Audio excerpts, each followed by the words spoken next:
വയനാട്ടിൽ പോളിംഗ് ശതമാനം കുറഞ്ഞത് അംഗീകരിച്ച് കോൺഗ്രസ്. പോളിംഗ് കുറയാനുള്ള ഘടകങ്ങൾ പരിശോധിക്കുമെന്ന് AICC general secretary K C. Venugopal പ്രാഥമിക വിലയിരുത്തൽ നടത്തിയിട്ടുണ്ടെന്നും കെ.സി. വേണുഗോപാൽ പറഞ്ഞു. ഇതിനെക്കുറിച്ച് പ്രാഥമിക വിലയിരുത്തലുകൾ നടത്തിയിട്ടുണ്ട്. പാർലമെന്റ് ഇലക്ഷന്റെ ഉപതെരഞ്ഞെടുപ്പാണ്. പാർലമെന്റ് ഇലക്ഷൻ ഉപതെരഞ്ഞെടുപ്പിലും മുൻപും കേരളത്തിൽ വൻ പോളിംഗ് റെക്കോർഡ് ചെയ്യപ്പെട്ടിട്ടില്ല.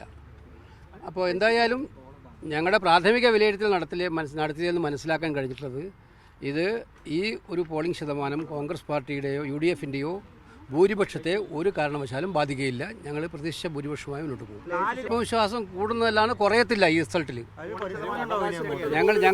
ഞങ്ങളെ സംബന്ധിച്ചിടത്തോളം ഞങ്ങൾ ഇന്നും നാളെയും കൂടെ ഒരു വിശദമായ മീറ്റിംഗുകൾ നടത്താൻ അവരോട് പറഞ്ഞിട്ടുണ്ട്. പഞ്ചായത്ത് അടിസ്ഥാനത്തിൽ ബൂത്ത് ഏജന്റുമാരെയും കൂടി വെച്ചിട്ട് ഞങ്ങളും പരിശോധിക്കും എന്താണ് ഇങ്ങനെ ഒരു പോളിംഗ് ഇത്ര കുറയാനുള്ള സാഹചര്യം എന്താണെന്ന് പരിശോധിക്കും. പാർലമെൻറ്റ് ഇലക്ഷന് നമുക്കെല്ലാവർക്കും അറിയാം, ഒരു വാശിയുടെ കുറവ് അവിടെ കണ്ടിരുന്നു പ്രചരണ രംഗത്ത്.